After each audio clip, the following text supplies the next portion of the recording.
See you. Welcome to Southwest Family Fellowship. And let me apologize first off with the air conditioning situation.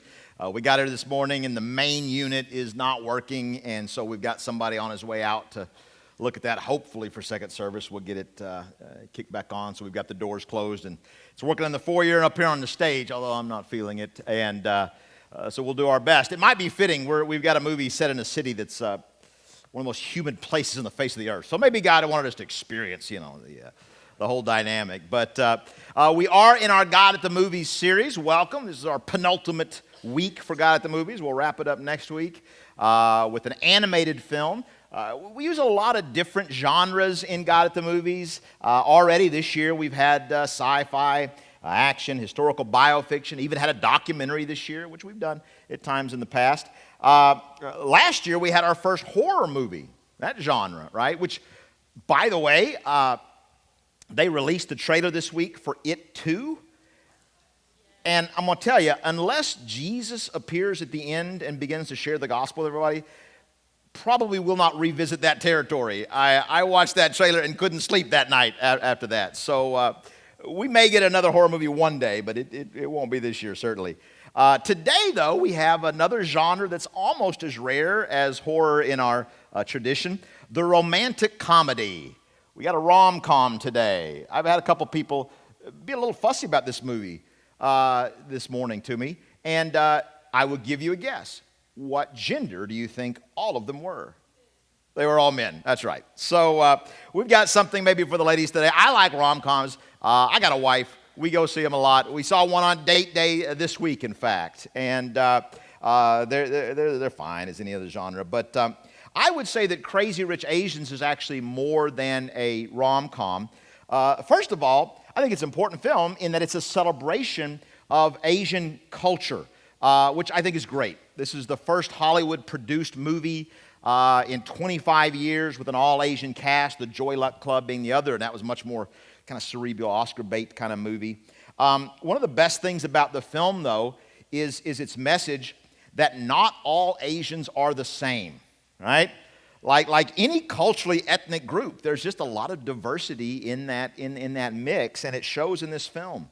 Not all Asians are good at math and violin virtuosos, right? Some of them are idiots.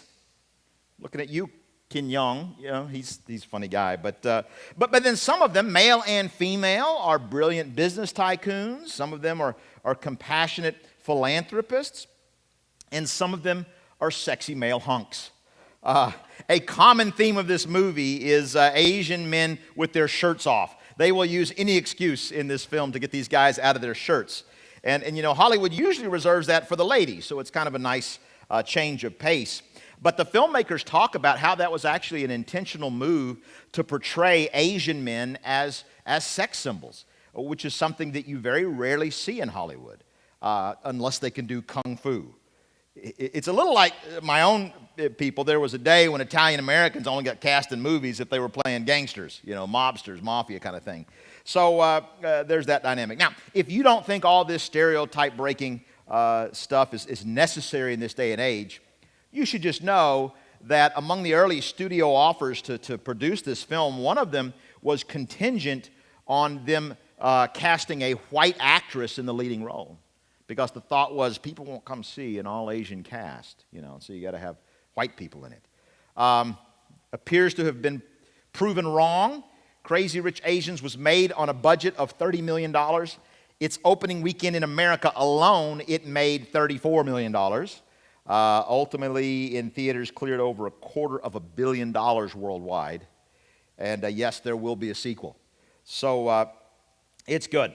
I said I enjoy a wide variety of film genres, and that actually goes for a lot of things. I like a wide variety of music and art and literature and food. I love diversity. And I just think, how boring if we were all the same. And I think it's one of the things that makes Austin such a great city. We're now a majority-minority city. Did you know that? At the last data collection, White population has dropped below 50%, so now no one group dominates numerically. And the fastest growing ethnic element of our society is the Asian population. They double in Austin every 12 years. Currently, the Asian population, the percentage is just over 8%, which, and I did not know this, makes us the ninth ranked city in America for Asian population percentage. It kind of surprised me. But I like that. I think it's good to have multiple stories at the table because the reality is we do have differences. Let's not be naive and pretend that cultural differences don't exist. No. The cultural differences are what adds the flavor. America is a stew.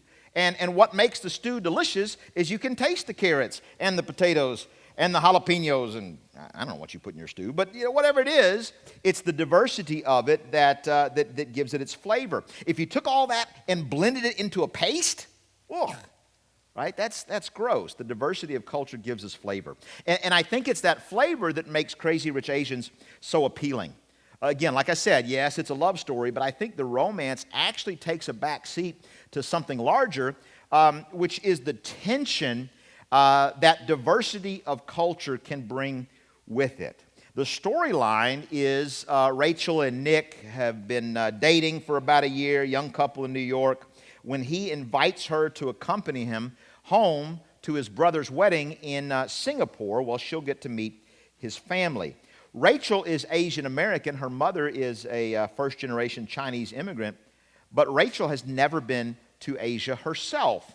And as her mother helps her pick out clothes for the trip, they have a conversation about what some of those challenges might be. Let's take a look. Going to have a wonderful time. You've always wanted to go to Asia, and who knows, if all goes well in Singapore, you might just come back with a souvenir. Mom, stop. Nick and I haven't even talked about that.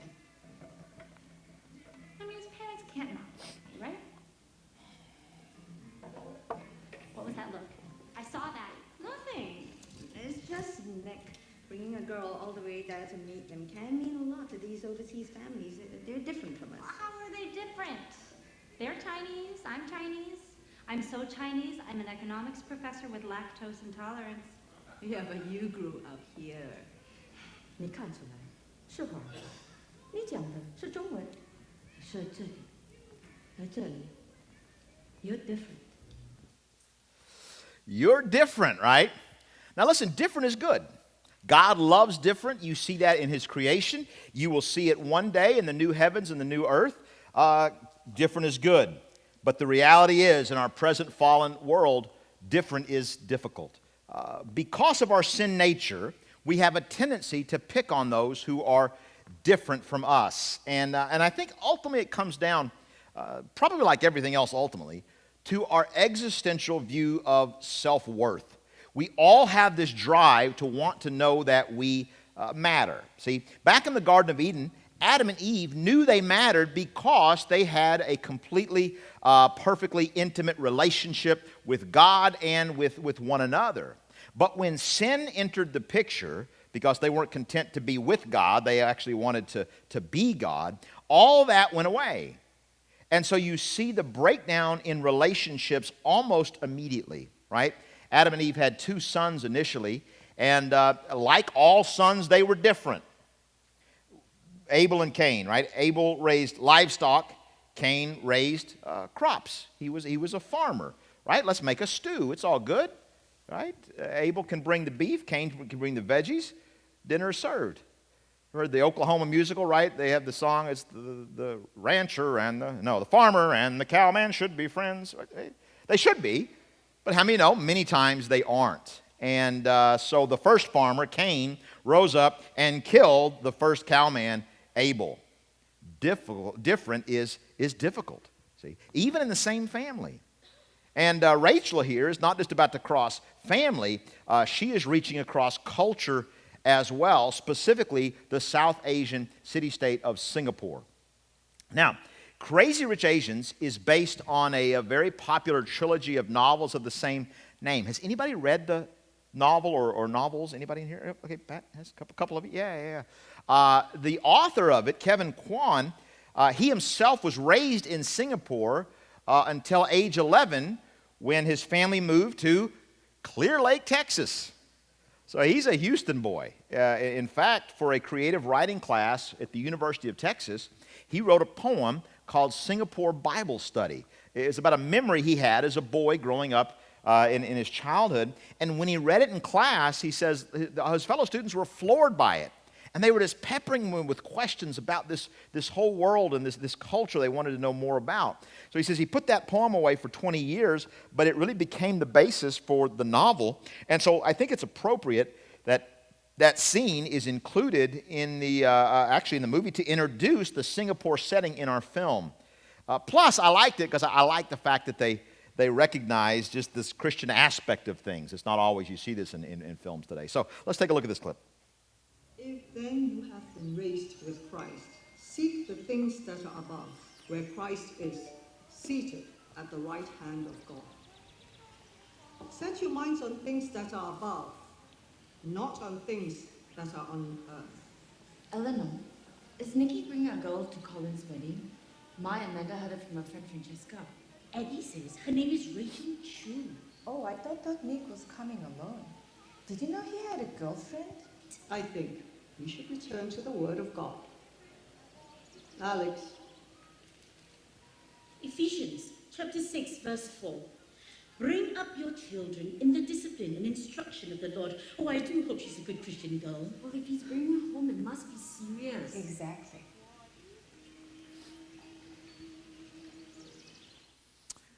Now, that final verse from Ephesians 5 about parents and kids, that's actually going to overshadow kind of the whole movie. But what I want to focus on is the verse that she read at the very beginning of that scene. Even when Deanna and I saw the movie in theaters, I remember thinking, that's significant. I couldn't remember exactly what it was or pick out the reference, but I just felt like that scripture was important. So when I got the DVD, I looked it up, and it's Colossians chapter 3, verse 1 and 2. Here it is. Since then, you have been raised with Christ. Set your hearts on things above, where Christ is, seated at the right hand of God. Set your minds on things above, not on earthly things. Now, there is a certain irony, of course, to this set your hearts on things above, not on earthly things, especially when you were surrounded by so many nice earthly things, right? And Kwan said that was kind of the point, that the real focus of these Bible studies were often seemed to be more about gossiping and showing off their jewelry and even their fancy Bible covers. And I can tell you that so fits the Singapore culture. I got to visit Singapore the year before last, and it's quite an amazing place. I'll tell you, I could never live there. I think part of the reason for our air conditioning is, again, Singapore is the most humid place I've ever been in my life. Every day is the same. It's right about on the equator, so there's no change. It's mid to upper 80s with 100% humidity every single day, and I was just dripping the whole time I was there. The director talks about in the movie, we were filming this scene, and it was 300% humidity. We're all dying, and, yeah, that's Singapore. Also, though, is the most expensive city in the world. I was there visiting churches from my own Assemblies of God denomination to learn from them about church planting movements, because they are absolutely killing it. One church we visited has planted over 9,000 congregations around the world in the last decade. The Singapore Christians are very serious about discipleship. They're very committed. And they have a ton of money. We were going around and we could not believe some of the church buildings. This is one church. This is Trinity Church there. This development cost $85 million, and they paid it off in 4.5 years. Now, in America, we would call that extravagant, but I'll tell you, this church gives tens of millions of dollars away to missions every year. The average church member gives 33% of their annual income to the church, with zero tax incentive. No tax breaks for charitable giving in Singapore. But the reality is they seem to have plenty left over. We kept hearing this joke over and over again from pastors and people in the churches that the number one pastime in Singapore was shopping. And I believe them. There were giant malls literally across the street from other giant malls. Listen, America is wealthy, but we've got nothing on Singapore. All right, crazy rich Asians indeed. Look at this. This is, I'm something of a watch guy. I can't afford any of them. I got an Apple Watch. I always do that. But this is me in front of a Panerai store. Panerai is a very high-end Italian diving watchmaking company. They've been making them since the 1830s or something like that. There are only 8 stores, Panerai stores in the United States. They just opened one in Dallas, so now Texas has 2, one in Houston, one in Dallas. But we're talking Vegas, LA, New York. You know, it's very exclusive clientele. I saw 2 different Panerai stores in the city of Singapore alone. And by the way, that watch I'm standing in front of, the sticker price is $200,000. Okay? Yeah. So one could look at Singapore and even Singaporean Christians and say, well, that's a lot of earthly things to set your mind on. See, everybody amens that set your mind on things above, heavenly things instead of worldly things, but then every culture has a different definition of what is worldly, right? So we look at them and say, you guys are kind of worldly because you're so materialistic. I can tell you from visiting with them, they look at the American church and they would say, well, you're worldly because you're so political. They have zero interest in using their influence to make Singapore a Christian nation. They see that as a very secular behavior. But see, every society judges earthly things from their own cultural point of view. And because of our sin nature, we're more likely than to think that we are better than other cultures that we judge inferior. We got to think we're up here by having somebody to push down on so that we're at this place. I said Rachel is really the focus of the film, and more important than the love story is her own journey of self-discovery. She embodies this tension of these cultural differences. How is she going to wind up balancing this thing? And there is one tension in particular that divides East and West more than any other. We get a glimpse of it in this scene when she first meets Nick's mother, who is overseeing the kitchen at this big party that she's hosting. Let's take a look. Mom, this is Rachel Chu. Oh my gosh, I'm so happy to meet you, Mrs. Young. Or Auntie, right? I'm learning the lingo. I'm very glad to finally meet you too. And I'm sorry Nick's father couldn't be here. He was called to business in Shanghai. I told Rachel when Judy calls, Dad answers. As it should be. Nick tells me you're a professor too. What do you teach? I teach economics. And she's brilliant. NYU's youngest faculty member. So economics sounds challenging. Are your parents academics as well? No. Well, my dad actually died before I was born, and my mom didn't even go to college. She actually hardly spoke any English when she immigrated to the United States. But she worked really hard, and she studied, and she earned her real estate license while she was waiting tables to support us. Now she likes to say that she's Flushing's top real estate broker. Self-made woman. She must be so proud of you.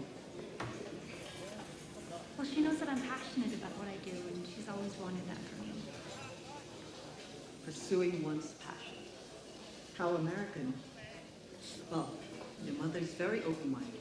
Not like here, where parents are obsessed with shaping the life of the children. Go ahead. I'll be out in a minute. Rachel, it was lovely meeting you. Thank you, you too. She hates me. Takes a little minute, so warm up, but I'll get there. So, Americans are passionate about personal achievement, while Asians put family first. And sociologists and psychologists have long studied these different ways of thinking in the East versus in the West. And the causes of it are actually varied and very fascinating. I tweeted out an article on Friday, if you're interested, that goes into that in detail. It's fascinating. But it's undeniable, these differences. Test after test, study after study for generations show these dynamics. Generally speaking, and of course, always there are exceptions, but generally speaking, people in the West tend to be more individualist, and people from Asian countries tend to be more collectivist. By the way, some of you come from non-Western, more Eastern cultures, or perhaps your parents came over from a non-Western culture, and they have that mindset. And so here you are trying to work in a Western culture, and you absolutely feel the tension between the two, don't you? And so some of you know exactly how Rachel feels. There is this tension point. Now, I would argue that this tension is actually at the heart of absolutely everything having to do with the human race. In fact, I've spent the last 2 years of my life in 179 pages arguing that exact same thing, and next Sunday they're going to give me a doctoral diploma for it.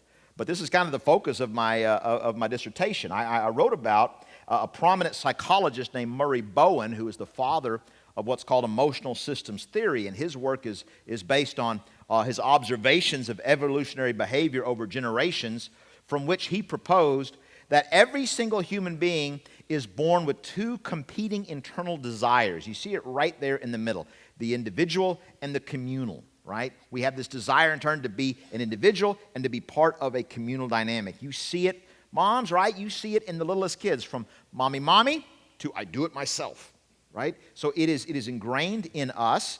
And a healthy individual, what Bowen called self-differentiated, is able to maintain a balance between these two drives. See, you're comfortable by yourself and comfortable in a group. You can be a self-starter and be a team player. And so that's the sweet spot. But Bowen says when anxiety enters the picture, we have difficulty holding on to this balance between the two, and we wind up shifting towards one extreme or another. And if you slide over to the community side, that's called emotional fusion. And that results in things like codependency and groupthink and cult behavior. Slide over to the individual side, and that is emotional distance, which is the loner and the rebel and the misanthrope. So the key to emotional health is to keep this balance, but none of us do it perfectly. See, and the reality is we're always sliding one way and then the other, and so we're in this constant kind of dance back and forth. It's like trying to keep your balance on a board. It's over a rock or something, and you're constantly going a little bit back and forth.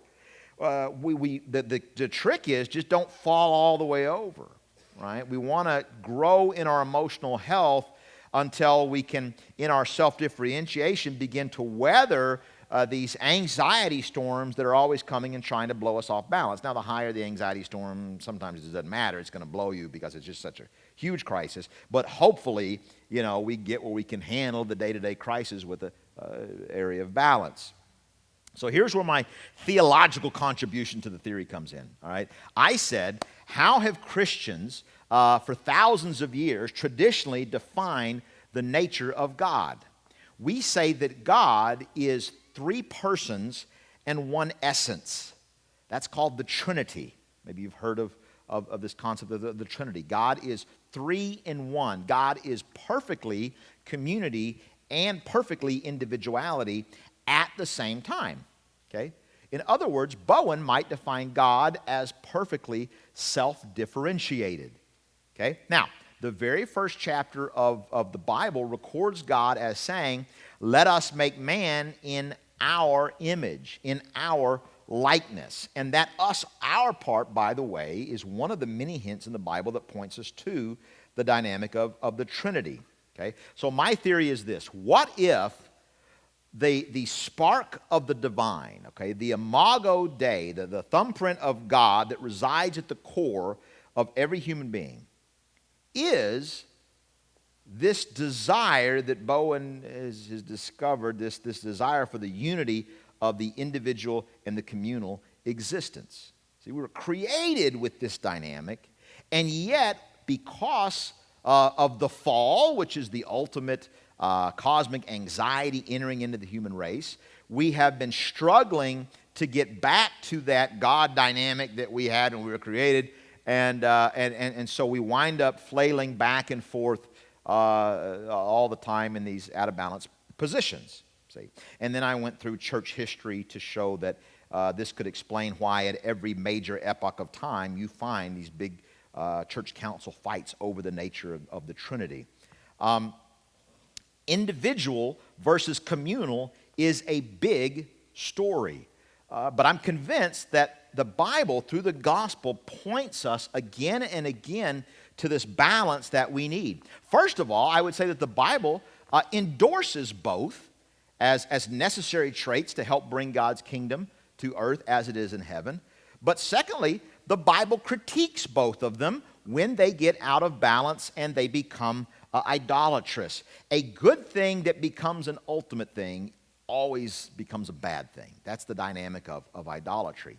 So, which is more biblical? Which is more correct? The Eastern view or the Western view? The individual view or the communal view? The right answer is both and neither. Let me show you this. This one place. In both the Gospels of Matthew and Luke, Jesus delivers a very famous discourse that is usually called the Sermon on the Mount. We did a series a year ago called Blessed Are the Cheesemakers. You had to be here for the name. But where we studied this in depth for 3 months. And for centuries, readers have acknowledged the beauty of its high ethical standards. What is not as often noticed is how Jesus weaves both of these threads that we're discussing into a whole cloth. What we would call today the thread of private morality and the thread of social justice. So you have in the Sermon on the Mount the well-known prohibitions against sexual lust and adultery and divorce, right alongside calls to give to the poor and to refrain from materialistic greed and revenge-based power games. Okay, it's these two dynamics. Now, let's set aside the East-West dynamics for just a moment in favor of red-blue dynamics. It's so interesting that in our country, these sets of concerns have been split off from one another and even brought into competition as if Jesus had said, do this or that. Right? In fact, each of America's 2 main political parties has built its platform on one of these sets of ethical prescriptions to the near exclusion of the other. And I'm sorry, but as a Christian, I really don't see much self-differentiated balance. This is why I'm much more comfortable. What I do politically here is I just kind of preach against both sides because they're both getting it wrong in some dynamics. Conservatism stresses the importance of personal morality, especially in traditional beliefs about sexuality and work ethics, and feels that liberal charges of racism and social justice are overblown. On the other hand, liberalism stresses systematic social justice and considers conservative emphasis on moral virtue to be prudish and even psychologically harmful. And then, of course, each side thinks the other is being smug and self-righteous, right? Just go on Twitter. Spend 10 minutes on Twitter. Sorry. And the gods of Twitter are listening. Spend 20 minutes on Twitter and you'll see what I'm saying. As if that wasn't an omen, why don't I use abortion as an illustration? Do we dare? I mean, this week of all weeks, are we mature enough as a congregation to have a... I don't know. We're going to try it anyway. Here's the dynamic. Listen, nobody wants abortion. Nobody wants abortion. That's why they don't call it pro-abortion. They call it pro-choice. Nobody wants to have that name. I don't know if you remember Bill Clinton saying he wanted abortion to be safe, legal, and rare, right? And so, all right, then how do we reduce or even do away with abortions? Well, one side says it's all about better sexual ethics. We got to get people to make better sexual choices, right? And the other side says, oh, it's all about economic systems.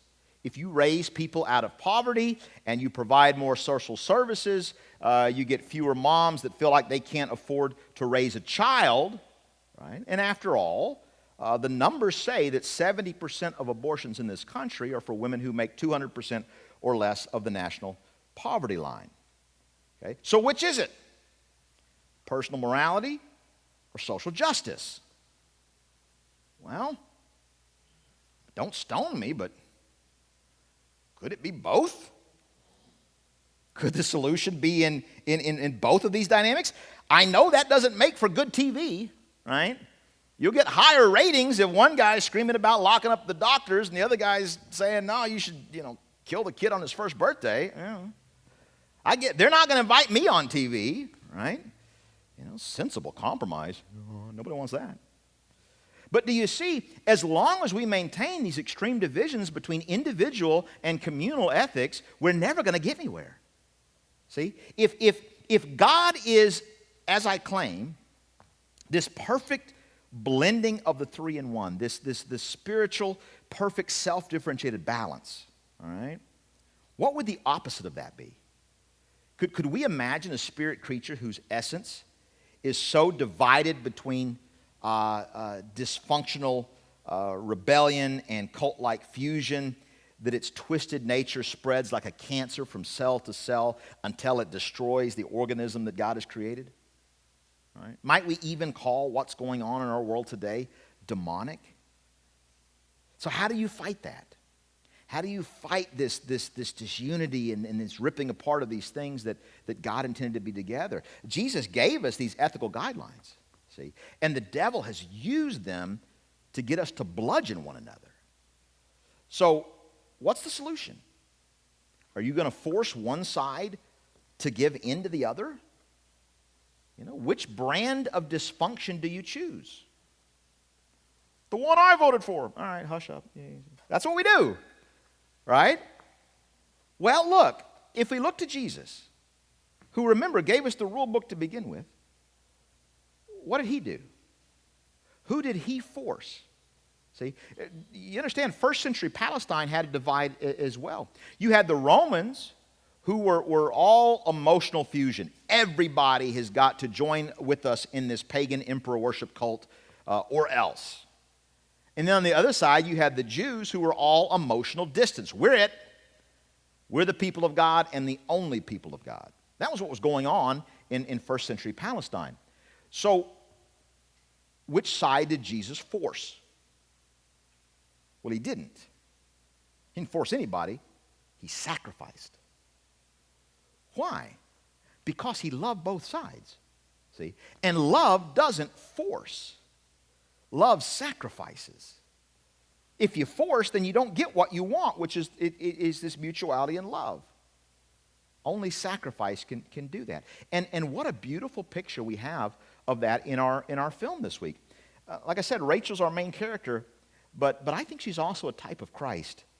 You know, at one level, the whole story of the Bible is about two lovers trying to get together while the forces of the universe plot to keep them apart.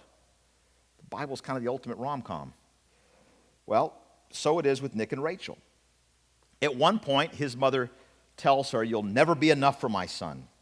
And she even hires a private detective to dig up dirt on her, which she uses to publicly shame her in what should be her great Cinderella moment. So what will Rachel do? Will she take Nick away from his family? What does love do? Take a look at this scene near the end where she asks his mother to join her for one last game of mahjong. By the way, I don't know the rules of mahjong. I've played the solitaire version, but it's a very popular game in Asia. So some of this is confusing. Just know this: Rachel is a brilliant professor of economic game theory. Okay, so she doesn't have to lose if she doesn't want to. Watch this. You don't know me. I know you're not what Nick needs.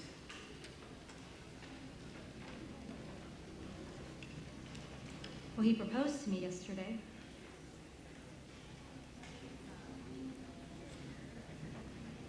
He said he'd walk away from his family and from you for good.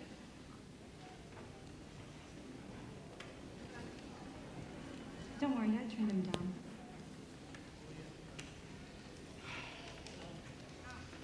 Only a fool falls to winning hand. There's no winning. You made sure of that. Because if Nick chose me, he would lose his family. And if he chose his family, he might spend the rest of his life resenting you.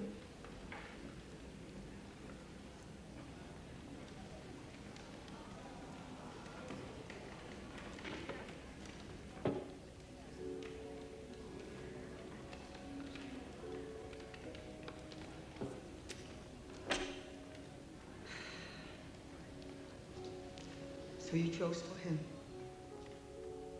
I'm not leaving because I'm scared. Or because I think I'm not enough. Because maybe for the first time in my life, I know I am. I just love Nick so much.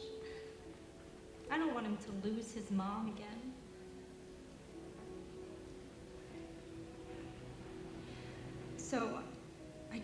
wanted you to know that one day, when he marries another lucky girl who is enough for you,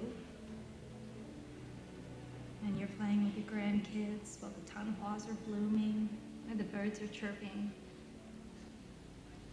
that it was because of me,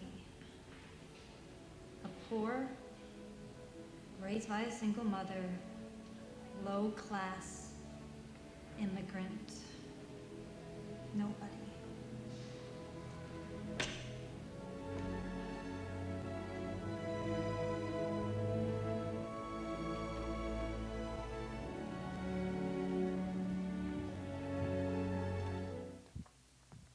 And that's how it ends. She goes back to New York and lives a long, lonely life surrounded by her cats.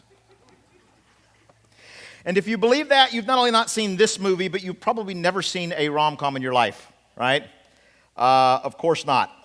The mother is so impressed, she gives Nick her own ring to go and to propose to Rachel again on an airplane, awkwardly in front of strangers and with many tears. See, that's how a rom-com ends.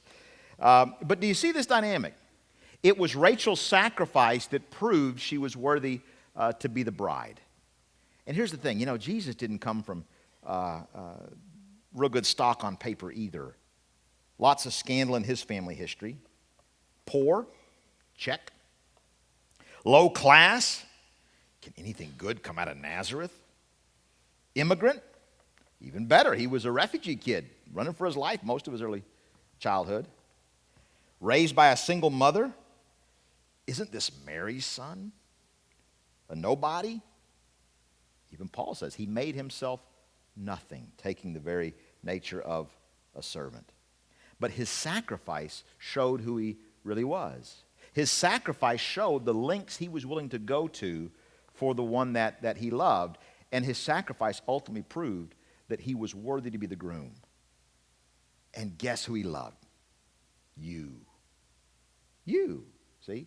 And that's the gospel, friends. That's the gospel. But I want you to see something very interesting.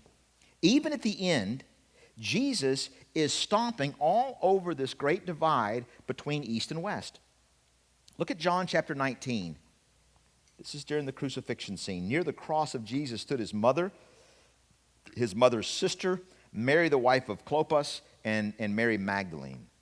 When Jesus saw his mother there, and the disciple whom he loved standing nearby, he said to his mother, "Dear woman, here is your son."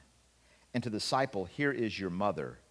From that time on, the disciple took her into his home. Now, what's going on here? It's very culturally significant. Jesus, in this moment, is contradicting and at the same time affirming every culture on the face of the earth. Do you know that? Again, in modern Western culture, the individual is the supreme being. Individual rights are more important than your family's expectations or your family's values. See, what's important is that you do what's right for you and you fulfill your dream, not your parents' dream. That's Enlightenment individualism. That is Western culture.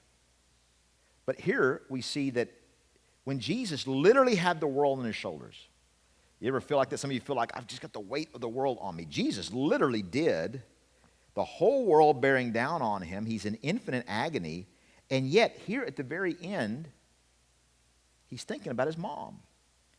As the eldest son in an Eastern culture, it was his job to take care of his mother. She was a widow. He was her means of support. And now he's dying, but even that doesn't keep him from fulfilling his family responsibilities. See? He didn't say, "Oh, I can't go to the cross today. I got to take care of my mom." That is a rebuke to Western individualism. That's saying family is incredibly important. But I want you to see here that Jesus not only rebukes the Western culture, but also the non-Western culture because of the way he did it, because he had younger brothers. You know this? Jesus was not an only child. John 7 talks about his siblings, but they have rejected him and his gospel. So instead, he turns to John the apostle. That's the disciple there. It's John who's writing it, so he just calls himself the disciple. He turns to John, who's a member of his own church, really, and says, "This is your mother, this is your son. So you know what Jesus is saying? Here's what he's saying. He's saying people who believe in me, people who are in Christ, have a stronger bond than they do even with members of their own blood family. Do you think blood is thicker than water? Well, not the waters of baptism. Not according to Jesus. This is the key bond. When it comes right down to it, your social class doesn't matter, whether you come from a good family or a bad family. That doesn't matter as much as the fact that you believe in Christ. And so what he does is he demotes family and he demotes the individual at the same time. And nobody is like this. See, no culture is like this because all cultures make an idol out of something. But Jesus Christ says, no, you worship me. You worship the Lord. You receive my grace. And this means two things practically. We'll close with this. First of all, do you understand how great this is? See, what this is saying is that the gospel of Jesus Christ says that blood, race, good family, bad family, social standing, that kind of stuff ultimately is insignificant. Before the throne of God, we are all sinners. The foot is level at the base of the cross. None of that stuff merits a thing. Before the gospel of God, before the love, before the righteousness of God, none of those things matter in the grand scheme of the love and righteousness of Jesus Christ. And so that should mean the end of all bigotry. The church should be the place where bigotry doesn't exist, because in the end what matters is not where any of us came from, but where we are going. So that's one dynamic, but there's another thing. And maybe even for us a bigger thing, because let's face it, we're pretty egalitarian here in Austin. Our problem probably runs more in the other direction. The gospel is saying that if you're a Christian here today, then every other Christian here, whether you've met them or not, whether your mixer takes you to this side of the room or the other, all right? Every other Christian here is your mother, your father, your brother, your sister, your son, or your daughter. See, this is your family. Do you know why we call this place Southwest Family Fellowship? That's why. Are families perfect? Oh, heck no. That's one of the things I love about this movie. It shows how complicated families can be, and yet there is a bond of love. Yeah, we got some crazy cousins in our church, right? We got some scary aunts and uncles in our church family. Some of you have flesh and blood siblings, and the reality is, if you had just met in high school or something, you wouldn't have anything to do with each other. You know, you're just so different. But because you share the same parent, there is an unconditional bond of love between you. But at the same time, you have to work for that. You have to invest in that. And so some of you are not nearly plugged in enough to your church family for it to really change you. If you just come on Sunday mornings and take notes and that's it, that alone is not going to change you. You're going to change when you process that with other people. And for that to happen, you have to be intentional about getting into doing life with other people. The primary way we do that here at Southwest Family is through home groups, right? Through our connect groups. Here's what I discovered about the church in Singapore. They have very, very active home Bible study groups. The whole church would meet in groups all around the city. We're talking, that church I showed you is a church of about 4,000 or 5,000 on a weekend. So what percentage of those are in home groups? You're like, 90%? Virtually all of them. And these people work like crazy. This is a very, very busy corporate environment. So I asked one of the pastors, I go, how do you get people to attend groups? I can barely get my people to show up 2 Sundays in a row, you know. And you know what he said? He looked at me kind of funny and he goes, we just tell them, hey, you live here, so you go to this group on this night. And they do. It's a communal culture. There's some different dynamics of culture. I went to one of these malls. The malls, I took a picture of it. I should have put it on the screen because this is the most indicative thing of the difference in East and West. The escalators have footprints on them for where to stand so that you will know where to stand on the escalator. At Barton Creek Mall, if we put footprints on the thing, we would all of us stand like this just to go, you ain't going to tell me how to stand, right? It's different culture. I'm not going to tell you, all right, you must go to this group on Tuesday night because we're never going to be that in America. I don't want to be that in America. But I got to tell you, we are too stinking independent for our own good. And so you've got to make some concerted efforts. It will require sacrifice to get plugged into a family. Relationships are a discipline. I don't know where we've got this idea in life that we should just have. I meet people sometimes who tell me, I just don't have any friends in the church, so I'm going to go to another church. Okay. How are you going to find friends over there?